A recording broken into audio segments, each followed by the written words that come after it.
Oi, gente. Eu hoje queria conversar com vocês sobre um assunto que na verdade, eu meio que comecei no último vídeo que eu postei sobre diferentes religiões, diferentes crenças e diferentes cultos, né? E o que leva muitas pessoas a acreditarem e até darem a própria vida em nome da fé delas, em nome de crenças, enfim. E hoje eu queria, dando meio que sequência àquele assunto, eu queria trazer uma coisa a mais para vocês pensarem um pouco. Eu vou ser muito cuidadosa falando sobre isso, porque eu não sou uma expert em comportamento humano, em psicologia, em nada disso. Na verdade, eu não sou expert em nada. Eu só tenho a minha graduação é secretariado executivo em inglês, bacharelado, e, e é só. Mas eu sou muito curiosa e eu estou pesquisando, estudando muito, porque comportamento humano é uma coisa que realmente me fascina, sempre me fascinou.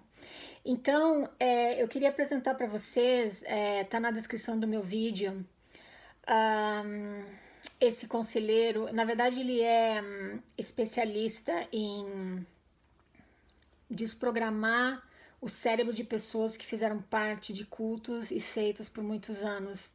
E eles têm aquele comportamento que compromete severamente a qualidade de vida deles. É, eu não estou dizendo com isso, eu não estou falando com isso que o mormonismo é uma seita, mas me chamou muita atenção a palestra que eu escutei desse profissional, o nome dele é Steven Allen Haysen. Tá na descrição do meu vídeo. Ele tem 2 ou 3 livros que ele escreveu sobre lavagem cerebral, sobre cultos, seitas, e ele se tornou um especialista nessa área porque ele se filiou a uma igreja chamada Igreja da Unificação, alguns anos atrás, e ele chegou ao ponto de... Ele percebeu que ele estava insano, né? Ele entregou todos os bens que ele tinha, ele começou a vida dele, ela ficou centralizada naquele culto e foi muito difícil para ele sair de lá, para ele romper com aquelas coisas e descobrir que aquilo não era bom para ele, que estava destruindo a psyche dele, né? Então ele foi onde ele se tornou, ele acordou para isso e ele se tornou especialista nessa área. Um outro livro que eu quero indicar também para vocês, eu vou colocar na descrição desse vídeo, se chama The Believing Brain, é um livro que eu acabei de ler essa semana. A tradução é O Cérebro que Acredita, por Sherman. Eu esqueci o primeiro nome dele, mas o sobrenome é Sherman. E ele fala uma coisa muito interessante neste livro. Ele fala que quando nós escutamos alguma coisa agradável aos ouvidos, ou uma coisa boa, ou alguma coisa que a gente quer acreditar, porque seria muito bom se aquilo fosse verdade, ele diz que o nosso cérebro ele produz a dopamina. Eu não vou entrar em detalhes porque eu não quero falar bobagem aqui, sendo que eu não sou uma especialista nessa área, eu não sou profissional. Mas eu vou dar uma pincelada para vocês no que ele fala. Ele fala que o nosso cérebro produz esse hormônio chamado dopamina e aí desencadeia a produção de outros hormônios no cérebro e a gente sente uma paz, a gente sente uma tranquilidade, a gente sente uma coisa boa. Então ele, por que algumas pessoas, né, a gente fala que são tão espirituais, né, qualquer coisinha elas choram, e ai, eu tô sentindo espírito, né, tão forte. Na verdade, ela produz mais dopamina do que você, talvez. Então ela tem uma reação mais forte. Então, se você produz mais dopamina, você tá mais propenso àquele sentimento que eles dizem para você, que é o Espírito Santo testificando o que eles estão falando. É nada mais nada menos do que a dopamina agindo no teu cérebro. Esse autor, no livro dele, ele explica o porquê que tem pessoas que se entregam a religiões e outras crenças de corpo e alma. E elas chamam isso de experiências espirituais. Ele fala que algumas pessoas podem ter até alucinações, elas podem escutar vozes, elas podem. Ah, ele explica com a ciência o efeito que a religião nos apresenta como sendo mensagens de Deus, como sendo o Espírito Santo. Eu quero deixar clara aqui uma coisa, eu perdi completamente o meu testemunho, porque eu descobri que tudo que me ensinaram no mormonismo era mentira, foi tudo inventado, foi tudo criado. Então, eu estou buscando a ciência agora e filosofias de vida. Eu acredito em Deus, eu acredito em Jesus Cristo, mas eu não estou acreditando mais no que ministros religiosos me disseram que é a maneira como Deus age na minha vida. Porque eu descobri que isso tudo, na verdade, é para tirar vantagem de mim. E como eu falei no último vídeo, né, de todas as pessoas de outros cultos, de outras religiões. Então isso é uma coisa que essas pessoas usam para poder tirar vantagem da gente, né, que tem boa fé. Então eu estou buscando sim as explicações que a ciência tem para isso e estou encontrando todas as explicações e elas estão fazendo muito sentido mesmo.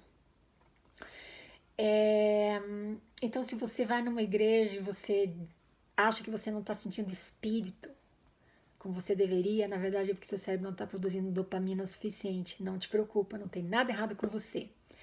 A religião, alguns líderes vão querer dizer que você não é espiritual, que você tem que orar mais, que você tem que jejuar mais, que você tem que ler mais as escrituras, lá, para você sentir o espírito. Não vai sentir, porque teu cérebro não vai produzir mais dopamina só por causa disso. Isso é só um parêntese.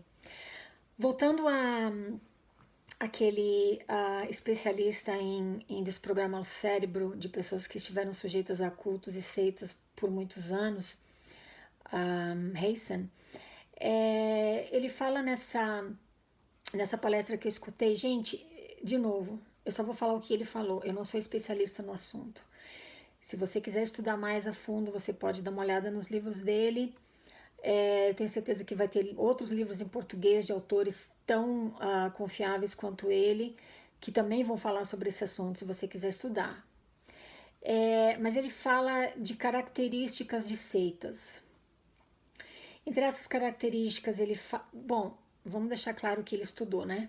Ele não está falando isso porque ele acha, ele estudou. Então ele diz que algumas características são: as pessoas que fazem parte de seitas, elas têm uma grande dificuldade em tomar decisões. Elas sempre buscam a aprovação do seu líder religioso. Uma outra característica, a pessoa ela tem muito sentimento de culpa, ela tem muito medo, ela faz muitas coisas porque ela tem medo de errar, ela tem medo de falhar, ela tem medo de desagradar ou de aborrecer o Deus que aquele culto acredita, que aquele culto adora, ou o líder eclesiástico daquela seita. Outra característica é que seitas elas têm rituais secretos que outras pessoas não têm acesso. Elas são manipuladas sobre como elas devem viver a vida delas, elas não têm liberdade de decidir as coisas. Uma das características que mais me chamou a atenção, que ele comentou nessa palestra, e eu tenho certeza que ele vai mais a fundo nesses livros que ele escreveu, os quais eu não li nenhum deles, eu só escutei a palestra dele no podcast. E ele fala que uma pessoa, quando ela... duas coisas que me chamaram a atenção, que eu deixei por último. Uma delas, as pessoas que fazem parte de seitas, elas têm muito medo de sair, de quebrar esse elo com a seita, porque o cérebro dela é ensinado que se ela sair, coisas terríveis vão acontecer na vida dela. Então ela fica por medo. E as pessoas que decidem se desligar de seitas, elas nunca conseguem sair sem ter a própria reputação prejudicada. Ou seja, ela era boa, mas agora ela já não é mais.